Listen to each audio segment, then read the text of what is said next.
Welcome to Michigan Reimagined, a spotlight podcast.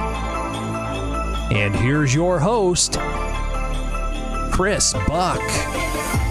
So, our great state of Michigan is made up of amazing people who bring many talents to our communities. Today, we get to speak with a great local businessman who has a unique mission and outlook as well. So, welcome to the show to the co-founder and visionary for Good Fruit Video, Mr. Justin Caine. Welcome to the show, Justin. Thanks, Chris. Happy to be here. So, let's get started with your background. I mean, are you from Michigan? What are your roots? Yeah. I was born here. I was born in Lansing, Michigan. Okay. And I've bounced around, but I've always been in the greater Lansing area. Now I live in Holt with my family. Got it. All right. So where's your schooling? Where do you hail from? Well, for the most part, I was Hazlitt Viking. There you go. Hazlitt Vikings. There you go. All right. Meridian Township. And so the Good Fruit Video story, how did that begin? What led you to the idea of opening and operating your own video production firm? Well, it actually started because I couldn't find a job. Really? And so I wanted to start a job for myself. And so I started a media production company. I went to LCC to get a degree in media technology. So I used that expertise, or quote unquote expertise, to start a company. And it was doing all right, but I was very green behind the ears. You'll hear about my story a little bit later, but right. I had a connection with a lot of people because of my backstory, and that allowed me to really get connected with a lot of people who wanted me to succeed, but I really didn't have much to put forward. And that's when I met my business partner, Craig Westfall, and he had this amazing talent. He was a videographer, editor for years and years and years, and had this amazing portfolio, but he just didn't know anyone. And so he had his own fledgling company, and we started working together, and soon we were working exclusively together, and so we decided it made sense to merge our companies. My company was Good Time Communications. His company was Kiwi Productions. So we took the good, and Kiwi's a fruit, Good Fruit. Threw video on the end so people didn't think we were food vendors, but it still happens. Right on. Okay. Well, there's a lot to unpack there. Yeah. So let me spin this just a little bit. There may be listeners that know your story, but most of us don't. So you have a disability, or I have an array of disabilities. Yeah. So can you talk a little bit about what's your circumstance, and how did that shape your outlook on life, and when did that affect you, and that kind of thing? Absolutely. So like actually most people with disabilities, I was born without disabilities. Okay. And what happened was I had a cancerous brain tumor that probably was growing in my brain since about when I was born. Who knows, really? But it finally got to the point where it was big enough. It was about the size of a baseball on my brainstem, that on the first day of fourth grade, when I bent down to tie my shoe, there was enough pressure that it caused it to hemorrhage. I vomited and passed out, rushed to the hospital, had less than a 50% chance of surviving. Wow. But thankfully, they were able to bring in the expertise to do the surgery and take care of me, and I made it. And prior to that day, nobody knew that you had a problem. No one knew I had a problem. So first day of fourth grade. Yep. Parents get the call that... Oh, no, my dad was driving me to school. So he was there. He witnessed the whole thing. Okay. And so the lingering effects, you said you have several disabilities. Yeah. Oh, yeah. I mean, I have a wide array of disabilities, from balance, memory, speech, vision. All stemming from stemming from this. Got it. So the brain is an amazing thing, but when you remove a large part of it, it's going to cause a lot of disability. So I have a wide array, but thankfully they're all pretty minor in the whole realm of possibilities. So. Every now and then I hear a story or even see a meme about someone doing amazing things. And it immediately jars back to, so what's your excuse? You know, Right. the things that a person who doesn't have a disability, knock on wood, like myself, and I encounter something difficult or feel like I'm being taxed with something that I shouldn't have to deal with or whatever. And I think about hardship in a different light by meeting Right. people like you, which is why I wanted you to kind of come on board. So hopefully the listeners, when they talk, about Hazlitt High School and LCC and starting your own company, there probably is a little bit of a, oh, okay, wow. I mean, Right. that could be anyone's story, right? But it, in my opinion, it's a little bit more special because that's your story. So you mentioned Craig, and you mentioned LCC. So let's talk a little bit about LCC and how you launched your marketing agency. Generally. Yeah, Good Time. when it started out, Good Time Communications, I Right. kind of was doing a little bit of everything. Right. Okay. And so what resources did you have at your disposal, or who did you find to kind of help you get that started? So I got into business a little backwards. I built a huge network because from volunteering and being involved in the community, doing a lot of stuff with Sparrow Hospital, which saved my life. And eventually they came to me one day and they were like, you're here like a lot. What do you do for making money? And I said, what? You're supposed to make money? What? Right. Okay. And so they found out that what I did, as what I graduated with and what my specialty was, and so they started giving me some work. Is that right? And so they kind of, I joke around that they saved my life twice. First was physically when I was 10, and then second was financially when I was in my early 20s. So fantastic. All right. So they gave you some assignments, some paid projects and things of that nature. But you then said you met Craig, and that opened doors to do kind of move. I had a lot of limitations because of my disabilities, where I didn't shoot video. Because you don't want to see any video I shoot. It's pretty shaky and it'll get you sick. So I was extremely green behind the ears. I graduated. I learned some great stuff from LCC, but my knowledge in the real world was pretty little. Right. So how did Craig and you meet? So we actually met at the Technology Innovation Center in East Lansing. It's a business incubator. Yeah, we were part of the first cohort. Is that right? That went through there. Yep. So you were both there with your individual companies. Yep, we were both there, and Jeff Smith, who was running it, he introduced us, and Jeff's a great guy and a great friend. He actually married my wife and I. Is that right? He's ordained? Yeah, he's ordained. And doesn't surprise me. Yeah. Jeff's been on the show a number of times. Right. Yeah. Okay. Yeah, nothing surprises me with Jeff. He's Got it. Pretty awesome.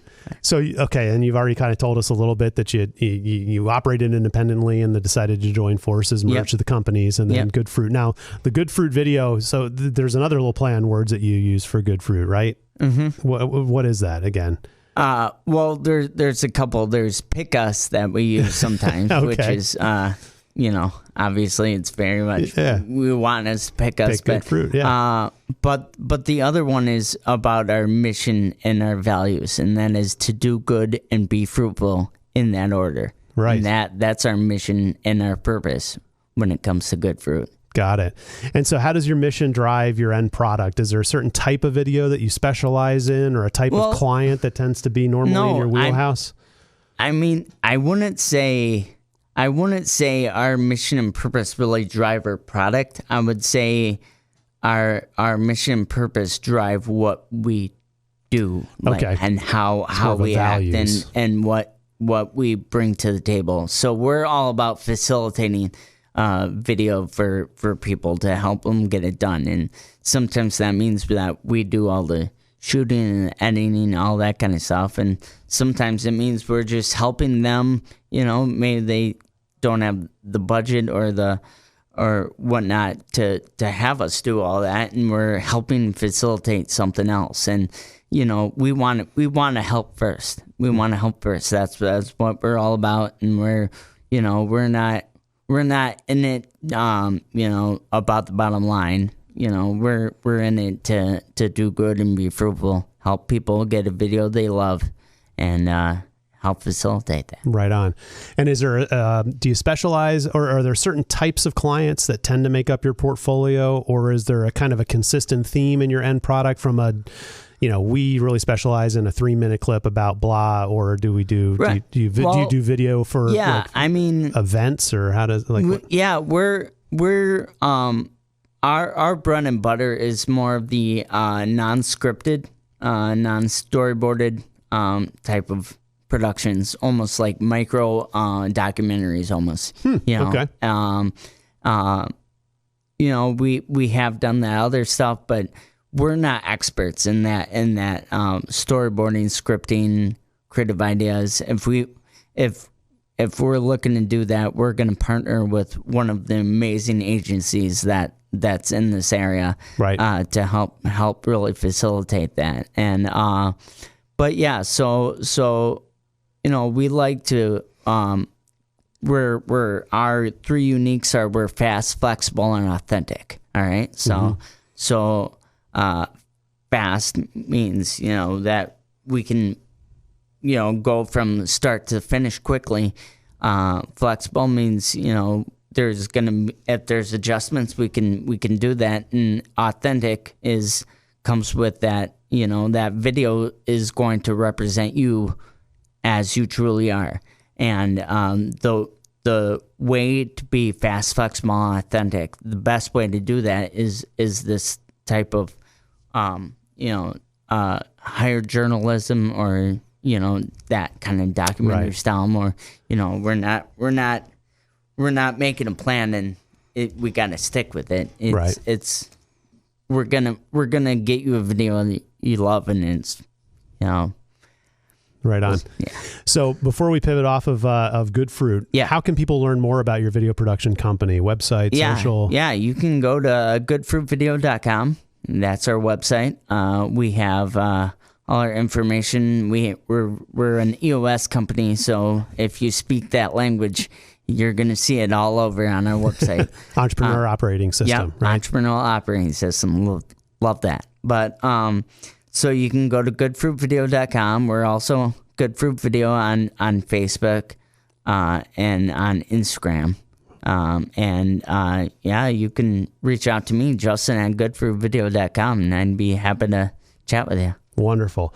Now let's spin over a little bit. So we talked about your disability, but you're a pretty fit guy, and I understand you're a Paralympian. Is that right? Well, I'm a para-athlete. Para-athlete. So okay. Yeah, it's I haven't actually made the Paralympics yet. So you're not actually a Paralympian unless you make the Paralympics. But I've been close. But it's about the top 5% are the people that have made that, and I'm just outside of that right now. And what do you specialize in? Long jump. I'm a long jumper. Okay. So, yeah. I actually started out trying to be a thrower when I started, and I thought I was good because I set the U.S. record.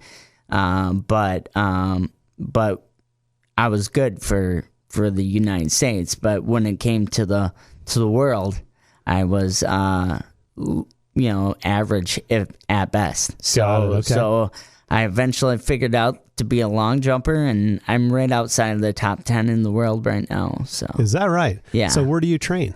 I was training in Jenison field house during the winter, and then just at high schools during the summer, but. With the whole pandemic, that's been hard. I've really had to, we're adaptive athletes. That's what they call us, and there's nothing more adaptive than having to figure out how you're going to train for long jump in the dead of winter when you can't get into an indoor area that has a sand pit. So I've been working on it, trying to stay within shot of when I get my opportunity to finally get out and start jumping again. That's awesome. And I know you've also kind of made advocating for people with disabilities part of your makeup, right? And so you've done some things, or talk a little bit about how you advocate for people with disabilities to get kind of the fair shot that. Yeah. So as I've grown and matured and got to where I am today, I've looked around and I've seen a lot of people around me, and there's not a very much representation of people with disabilities in my in many of my arenas, and I don't want that. Yep. I want to be. I don't want to be an exception. I want to be the norm, and so it's kind of been my purpose to really focus on bringing light and opportunity to individuals with disabilities, and helping individuals with disabilities really reach their potential. And that's ultimately my goal. And if that's in a job, or as an entrepreneur, or as an athlete, or a mixture of any of those, that's what I want to do. And so I've really been working on that hard, and I have some opportunities and some programs and some things that I'm working on to try to really bring that forward. Okay. So for the time being, though, I mean, is it just kind of one-on-one, people discover that you're out there and available, right. and you just start mentorships? Yeah, right now it's kind of this, if there's businesses that really want to include individuals with disabilities into their hiring pools, which, I mean, there really is no reason not to. And right now, especially with the struggle in finding talent, that's an absolute no-brainer. I love to help out with that, but then also I'm always looking to help individuals with disabilities that are interested in being entrepreneurs. That's my life, right? And I would be so happy to help mentor and help individuals with disabilities to become successful and not get beyond that idea of that micro enterprise. I hear that all the time when it comes to people with disabilities, micro enterprises. There's no reason that a person with a disability has to have a micro enterprise that's not profitable, that doesn't have employees. That I want to get it past that. I want to get, and I mean, let me say, if that's what an individual wants, to have a micro enterprise and that's it, great. But I have to believe that there's a lot of people with disabilities out there that want to start businesses that grow, that hire people, that are profitable, that make a huge difference. And I want to be the one that helps them get there. Got it. Well, Justin, you're really an inspiration, and I'm really grateful to have you on the show. I've learned more today than I have in our previous meetings, so it's nice to hear an even deeper dive. And audience, hopefully you've enjoyed the conversation with Mr. Justin Caine. He's the co-founder and visionary of Good Fruit Video, but also a para-athlete and a mentor to those with disabilities. So just a great story. Go to goodfruitvideo.com. Follow him on social media. I think you'll be inspired by what you see. I know I am. Justin, thanks for joining me. Hey, thanks for having me, Chris.